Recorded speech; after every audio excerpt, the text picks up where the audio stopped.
Oh, it's the witch from next door. We have no bread. Of course you have no bread.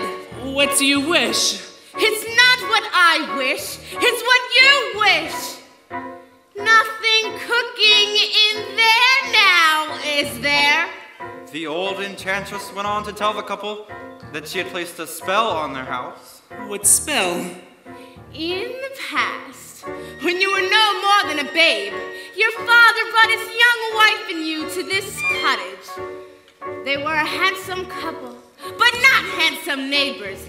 You see, your mother was with child, and she developed an unusual appetite.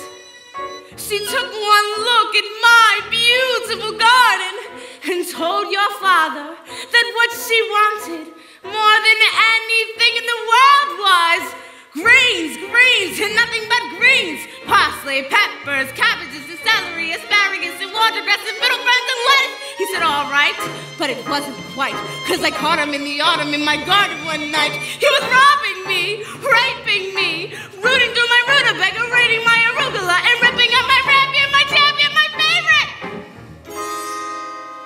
Should've laid a spell on them right there. Could have turned him into a stone, or a dog, or a chair, or a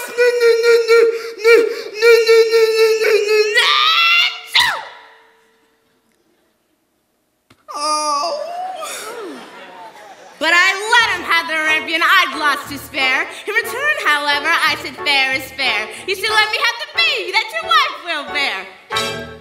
And we'll call it square. I had a brother? No! But you had a sister. But the witch refused to tell him any more of his sister. Not even that her name was Rapunzel. She went on. I thought I had been more than reasonable, and that we all might live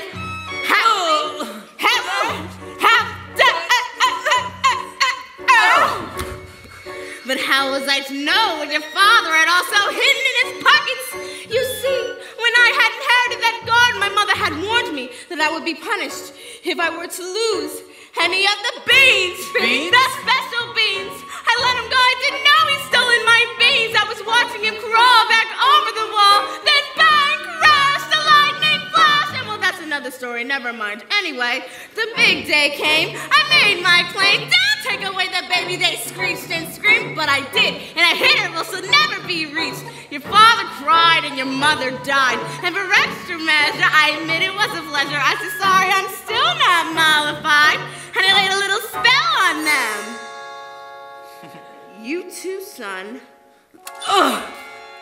That your family tree would always be a barren one. No!